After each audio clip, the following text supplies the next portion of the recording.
I recorded a 2025 recap video last week at home in the Eastern Cape.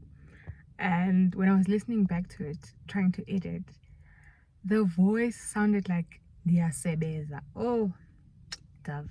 So I just got home from work, and before I start overthinking, I'm going to record this recap now in the car.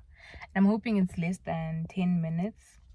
Yeah, 10 minutes max is my cutoff. When I was looking at my photos and videos for the year, it's just like wow.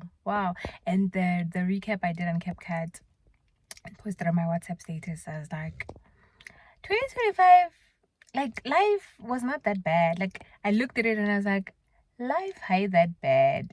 I traveled, I celebrated some milestones. I didn't celebrate the other milestones, but overall, it was a good year, and it was a growth kind of year. I grew emotionally, I grew mentally, I grew physically but yeah, overall it was a good year. And looking back, I think the major, I would say the highlights of my 2025, the biggest one was moving back to Joburg after swearing off the place. I was just like, I'm never going back to Joburg again. I mean, I knew in the back of my mind that I would be here, I would be back for work, but I hoped that I could make something happen at Pondweni. Guess it wasn't time. So I moved back to Joburg in March. Yeah, I moved back in March. And yeah, trying to give Joburg 2.0 another chance. And it was good. It was really, really good. Um, it was different also because when I chose the job that I was gonna come back to, it was sort of a lateral. No, actually, not even a lateral move. It was a step back from the previous role that I had in the previous company last year, that other year. Yeah, the last role that I had in the previous company, where I was a head of department looking after regions and whatever. I'm still looking after regions and leading people in my current role, but that one was at a much bigger scope, and it obviously came with bigger stress and bigger problems. So looking for a new job, I was like, and this one is stress, but I want the money, but not the stress. So I was actually blessed. Yes, I'll use the word blessed to maintain my pay level with reduced stress. I forever grateful for that one. Yeah, so that was the one thing. Second highlight was taking a sober journey. Came very unexpected, I might say, because I just woke up one weekend and I was just like, yeah, no, I'm not gonna do this again. That was in March, and I was just essentially raw dogging. It sounded like my phone was ringing. Raw dogging 2025 Bafazi, and it was good. It was surprisingly good. Okay, surprisingly, it makes me sound like it was good. Because when I took the decision, number one, I didn't want to feel like that. Didn't like that feeling. Babalas, I hate it. Two, flare ups. Alcohol was just worsening my endometriosis flare ups. And I was just like, let me just cut this out, because I would see videos on TikTok for people sharing their experience on, what they had to cut out of their diets and all of that, the Indo diet and whatnot. And I was just like, actually, I'm going to try this. I'm actually looking around for a place to put this phone because unless I'm sitting, I should just go into the house actually. Nope, we're gonna do it. So yes, I came to the conclusion to just stop it. And also, when I was looking at my bank statements from the previous year, I spent a lot in December. In fact, not even December. I think the whole of Q4 2024. I spent quite a lot on booze, and I was just like, yeah, no, I'm gonna need that money. And it's not even good to you're buying alcohol. You're just extremely generous. I was extremely generous when I was, going through that. So I was like, yeah, you know what? I'm gonna do that. So I downloaded an app, logged in everything. So 3 questions that the thing asked me was, how long do I want to do this for? And then some of asked me questions about habits. Could see how much was I spending and how much time. And I think that was the one eye opener for me. How much time I was actually spending drinking, recovering from drinking, and yeah, I can't remember the other one. When I put that thing into time, put it into, like, it will ask on weekends how often and how much time do you spend. Fine. I think spending time with friends, that's fine. But the recovery, because if you think about it, we even joke about it amongst ourselves as friends and cousins. Uba uvuke sanebengati ubethwe forum. Like, it takes a day and a half to 2 days just to get back to baseline, and then from there dinga reinforcements just to get back to your regular self. So when I put that in, go to how much time am I losing from recovering from drinking, I was like, nah, got to go. So I did that for, yeah, from April until, I guess, November, and then December came with its own things. And really, I wasn't pressured into drinking. I was just like, I'll just have a drink, it's fine. Because I guess, yeah, I didn't really have a reason. So I took a drink, had a couple of drinks. But yeah, I think it's nice during the year. It's nice to just be sober, and then at the end of the year, them kitty season, not even kitty season actually, just, yeah, socially drinking. Yeah, that was the second highlight. Another highlight, let me think. Oh, my financial literacy and goal achievement, Sana. I was so happy with that.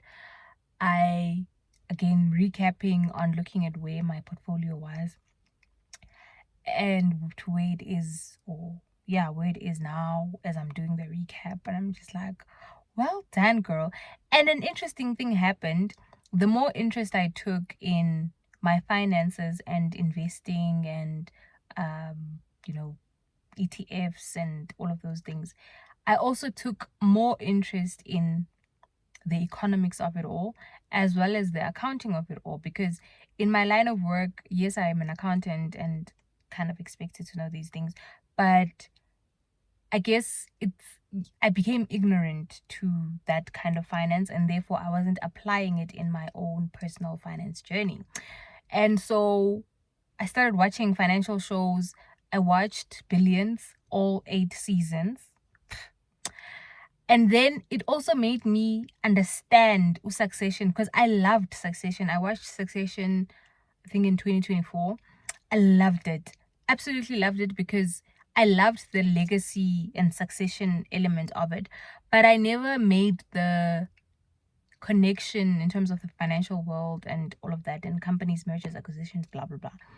And so when I watched Billions, and I was also getting better at my, own financial progress on the side, I was actually unlocking some of the learnings that I had already. And since I'm studying for my CGMA, it's like a light bulb went on, and I started grasping the concepts more.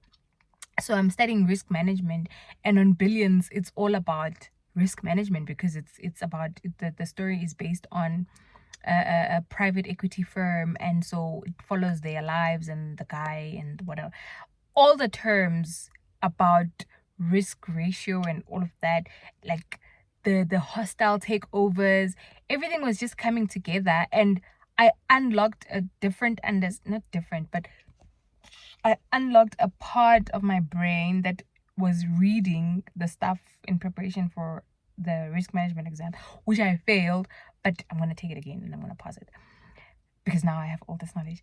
And it was just, now the knowledge was coming in and it was making sense. I should have. But anyway, so that was another highlight. And the last one, I'm watching the time, under 10 minutes. The last one was my mental health. I know a lot of the actions, small and big, that I took this year all came together because I put myself first, or put myself at the center of all the decisions that I was making. And as a result, I did not feel anxious. I did not feel overwhelmed. I did not feel like running away. And for me, one of the indicators of my mental health doing this is when I have constant feelings of just disappearing, running away, and leaving everything, you know. And so in 2025, I I was very present. I was taking care of myself, like, you know, journaling, taking myself out on dates, going to the park. I enrolled to learn how to swim. I went on a solo vacation. So I did all these things, even the non-monetary ones, where I was present and I was aware, I guess, and in tune with what it is that I was feeling and why I was feeling it. And another thing that changed drastically in my journaling was I was having a conversation with myself, but it was not a confrontational kind of conversation. It was a kind of like a taking stock kind of conversation with each journaling prompt or with each journaling day. And just having those accountability sessions with myself. And one of the interesting ones was answering questions like I'm being interviewed. So it's me talking to myself and just talking freely to myself without judgment. Because sometimes, and this is something that I struggled with, was talking myself out of feelings that I had, which were very, very valid, and just pushing through until, I guess, failure. And how I would push through until, like, there was an element of believing that I had to see things through. And by that I mean I had to push until I felt it was done. And the danger with that is I sunk myself into such a hole where, and this is what led to me taking a sabbatical, to where I couldn't do it anymore. And because I had pushed so hard, by the time I realized that I couldn't do it, I literally couldn't do it. And I had those feelings of running away. I am proud of where I am in terms of my mental health now. And I'm excited to continue these new things in the new year. I mean, continue these things in the new year. There's these self sustaining habits. 2025, hide that bed. On to the next one.